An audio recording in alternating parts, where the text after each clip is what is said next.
Good evening, champions. Welcome to today's edition of the Motivation to Elevation Facebook Live podcast. I am yours truly, Arian Tyson, the Moving Motivator, and I am coming back at you. I'm excited about this topic. I trust that your week has been a blessed one so far, and we're going to dive in real soon. We're just going to give people time to come on. And if you're joining me, thank you so much for taking time out of your schedule. I will not be long. And if you have joined me, let me know in the comments section. We're going to dive into this topic. This is a good one. And I'm not just saying it's a good one because I'm speaking on it, but it's something that's relevant. It's something that people need to hear because it's going to help you get to the next level. So thank you so much. Hey, Kim, the Educated Naturals in the building. Thank you so much. And I'm looking forward to being on your show real soon. And we're going to get it going momentarily. Just let some other people know I am live. I like to start on time. I like to finish on time.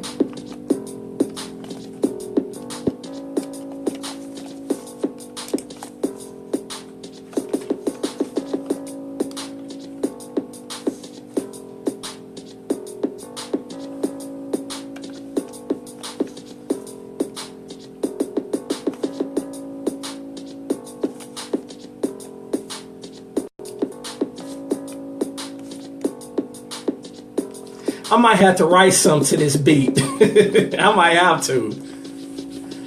I got some cooking on that.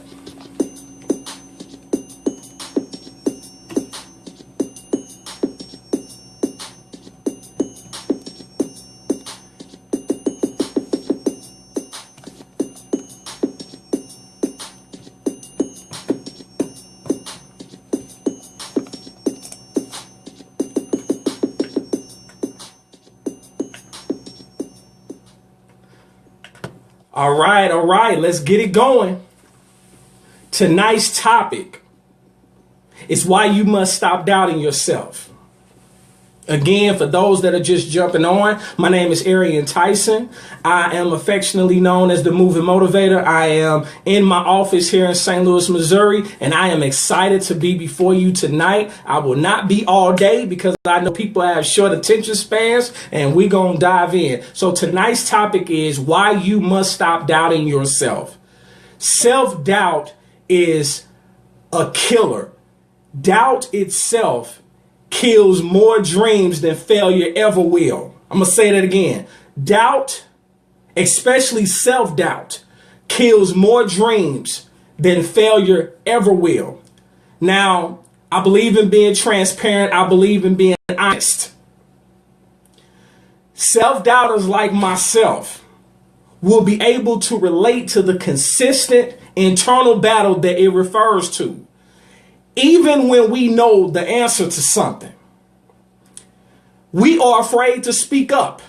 We constantly second guess our actions and make ourselves crazy as a result. Finally, the worst one of all, although we have the resources to reach an objective or to reach a goal, we have a little voice in our head just keep telling us that we can't do it. Now, I almost literally fell victim to this last night.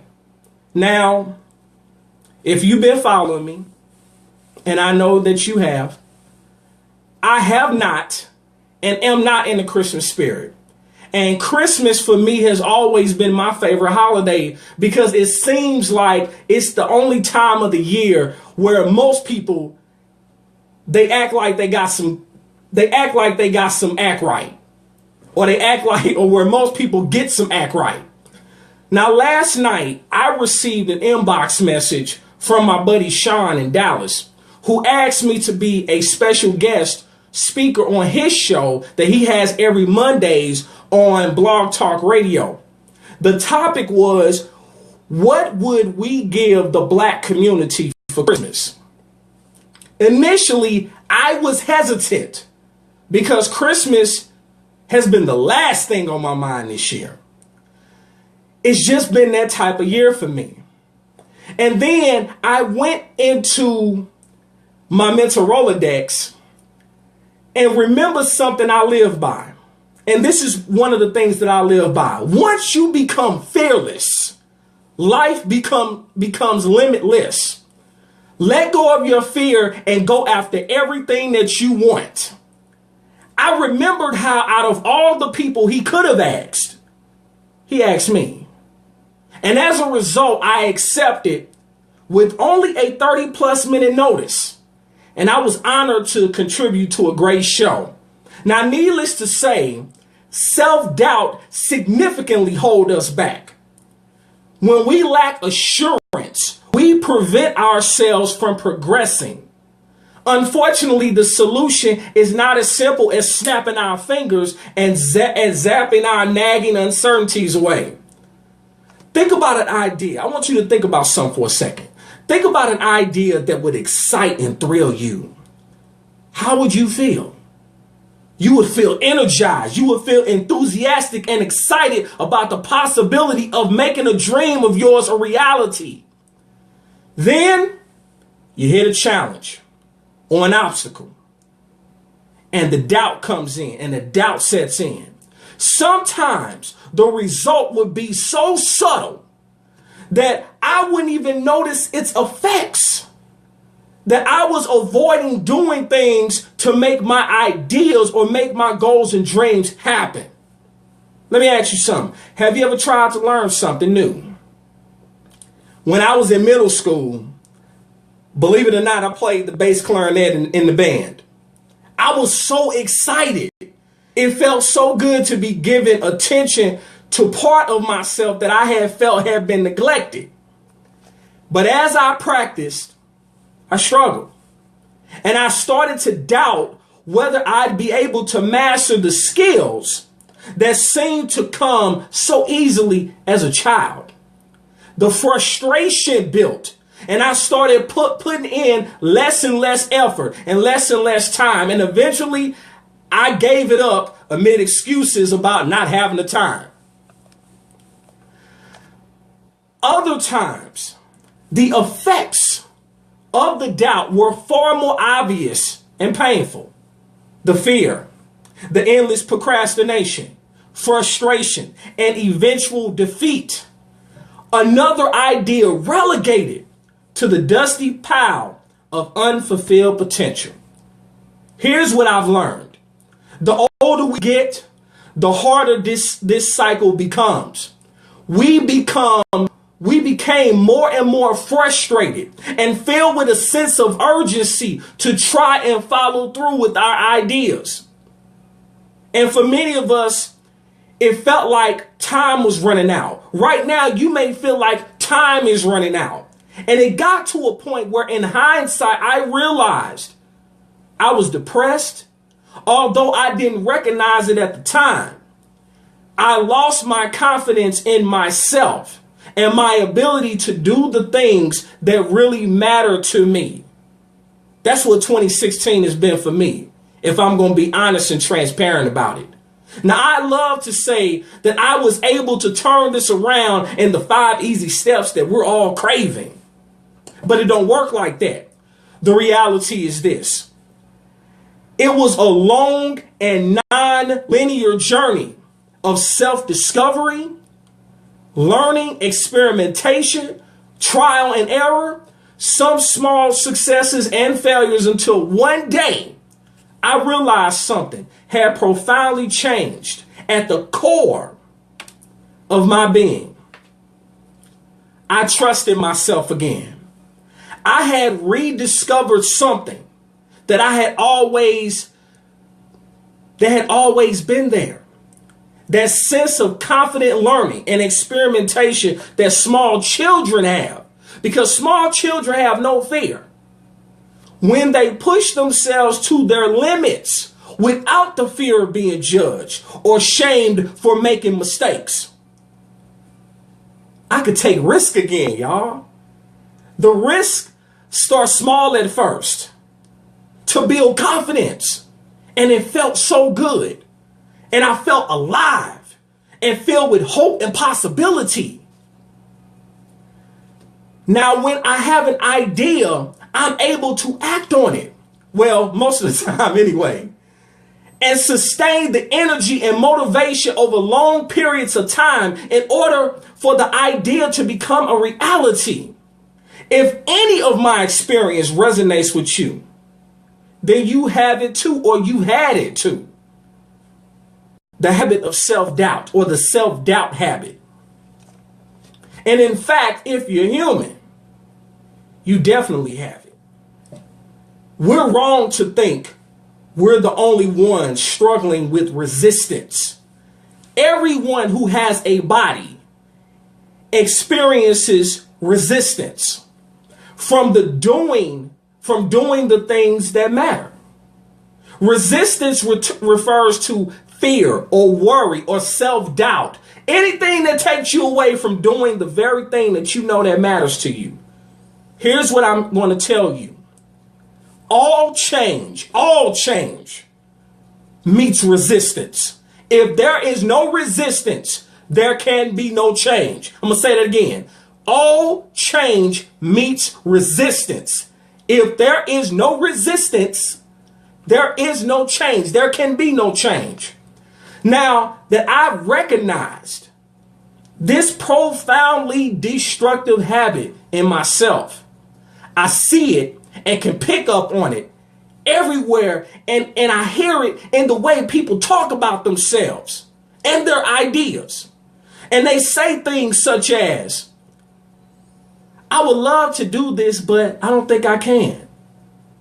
That would be my dream, but it probably never happen. But what if I'm not good enough? Sound familiar? Yeah, I'm not the only person that has said that. You know, tell the truth and shame the devil. But anyway, and the outcome, we conclude, why even bother trying? Now, you know, things are really bad when you refuse to even try.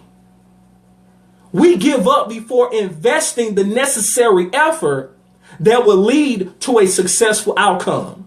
We do it in our relationships. We do it in our friendships. We do it in our businesses. Two ideas have been key in helping me both recognize this destructive habit in me and being able to tone down the effects so that I could build my confidence in my ability to do the things that matter to me, like doing what I'm doing right now, because I haven't always done this. So I'm going to share with you those two things. Number one, you must remember that the actions of confidence come first. The feelings of confidence come later. I came across something known as the confidence gap.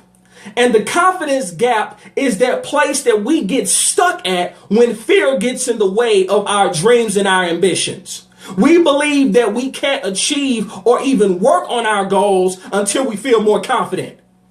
But how many of you all know that that's completely garbage? And if you didn't know that it's garbage, allow me to inform you, it's garbage. The first rule of confidence is the actions of confidence comes first. The feelings come later. Did you catch that?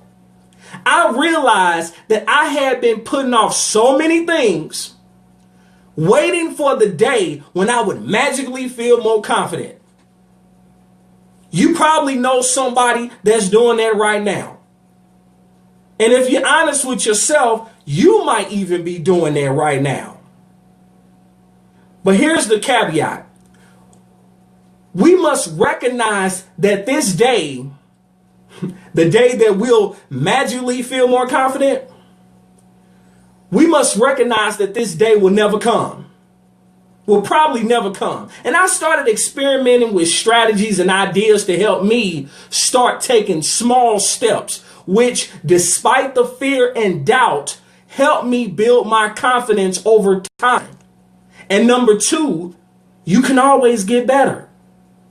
It's not about the sprint. It's about the marathon. It's not about doing things perfect. It's about progression. Most people can be generally divided into two categories, depending on their beliefs about themselves. They either have a fixed mindset or they have a growth mindset. Let me break this down. People with fixed mindsets believe that their talents and their intelligence can be developed through effort and practice.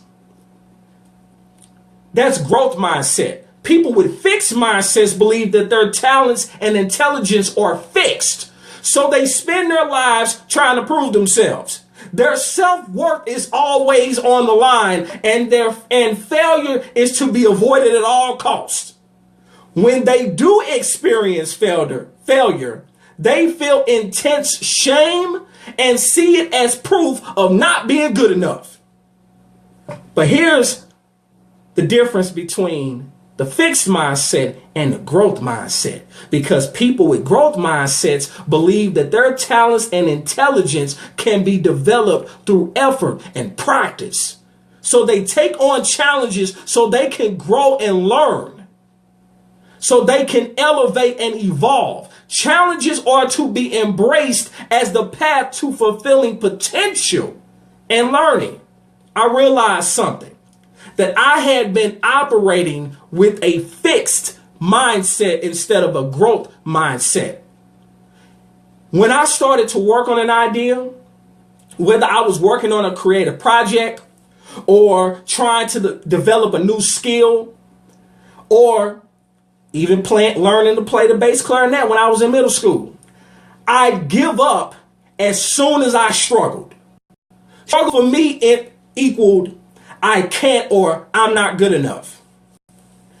However, when I could recognize my thinking and see it from a growth mindset standpoint, I could catch myself and say to myself, self, you're learning. You can get better with practice.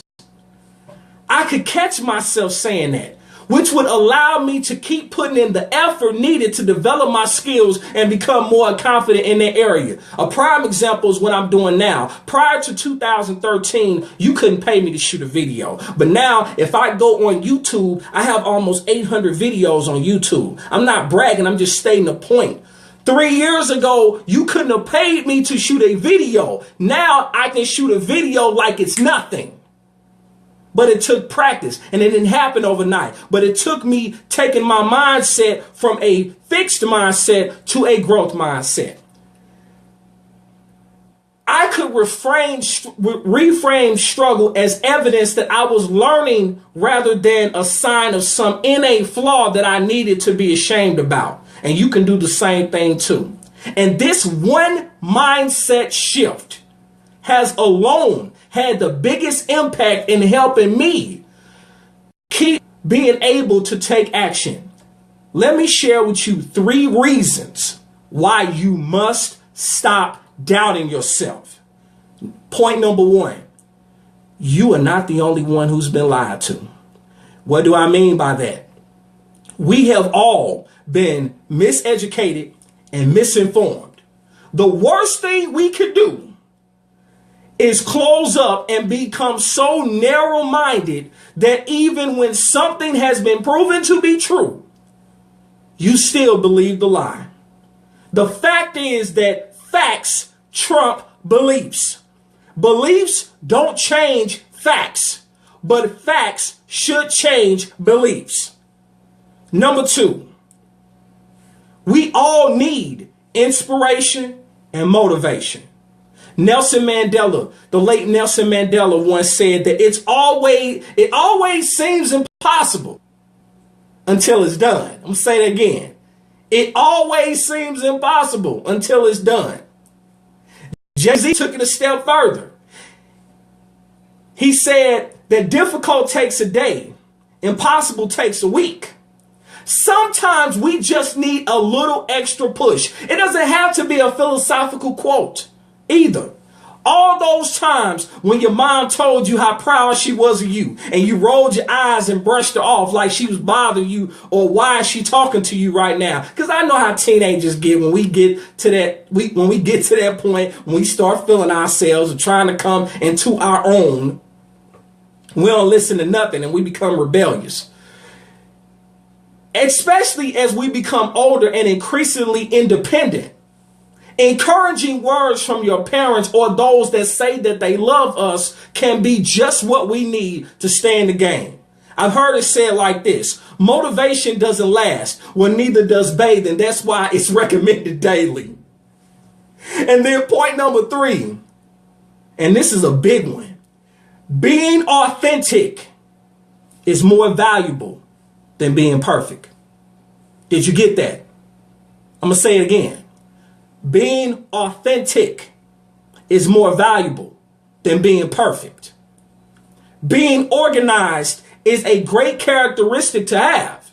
However, when we become too meticulous with our planning and we start to get irrationally upset when something doesn't go precisely as executed. Once one thing goes wrong, it's a slippery slope from there on out. And we can't help but exert that same lack of confidence towards future situations. We feel like everything that can go wrong will go wrong. And that's foolish thinking. Maybe you planned on contributing a seamlessly brilliant idea during a staff meeting at your job, and you practiced what to say beforehand and carefully executed your words. And while I'm a firm believer that, it's good to plan, most people don't plan to fail, they fail to plan. You can over plan, and it definitely can cause stress. Expecting to be praised for your valuable insight, going back to the job scenario. You say all the right things and you expect to be praised, but yet your idea is shot down completely. Because things didn't work out the way that you hoped, you might be afraid to speak up again. But here's the thing. Plan, but also make sure to be adaptable and realistic. Things happen. Life happens. No matter how much we try to control the outcome, we have to accept that we can't always predict how things will turn out. So I'm going to recap this. 3 things that you must do. 3 things why you must stop doubting yourself. Number 1, you're not the only one that's been lied to. Trust me, I know, because I've been lied to on a lot of different occasions. Number 2, we all need inspiration and motivation. And number 3, being authentic is more valuable than being perfect. So let me give you some action steps. How can you start to remove that self-doubt? Number 1, do whatever you can to become fully aware of your thoughts throughout the day. What are you saying to yourself? How are you talking about yourself to other people? One of the things that I used to say, and I was very bad about this. I used to say I'm nothing special. I'm just an ordinary guy. But as I've gotten older and I have listened to conversations and people have actually told me about myself, I've come to find out that it's nothing ordinary about me. Just being honest. It's nothing ordinary about you. And because you're one of a kind, that makes you extraordinary by default. Now, if you choose that, whether you choose to act on it is a different story. Meditate, journal, do whatever it takes. It is the most important thing you could do for yourself and your self-confidence. And then another thing is make a conscious effort to eliminate any thoughts or talk that undermines you. Change your thought process, change your mindset from a fixed mindset to a growth mindset. And instead of having self-doubt thoughts such as, what if I can't? What if I'm not good enough? Start to have thoughts, or try to have thoughts like, I'm learning. It is challenging, but I, with practice and effort, will get better. And ask yourself questions like, what is one thing I can do today to increase my chances of being successful? Practice this new mindset over and over and over again until it becomes a habit. If you do something for 21 consecutive days, they say it becomes a habit. I'm a witness to that. And I'm going to wrap it up by saying this. New habits are things that you do, but old habits are things that you are. I'm going to say that one more time because I hope you get it. New habits are things that you do, but old habits are things that you are. If you got value from this, please let me know in the comment section. Please share this with someone that needs to hear this, that you know is struggling with having a lack of confidence, and they know they need to be doing something beneficial. They know that they need to be progressing further than where they are right now, especially going into 2017, because you can't keep doing the same thing and expecting a different result. You can't go and I don't even make New Year's resolutions. I stopped doing that a long time ago because resolutions are meant to be broken. How many weight loss resolutions have you made? How's that turned out for you? So you got to do something new. Curtis, I appreciate you. I appreciate you, sir. I'm just here to provide value.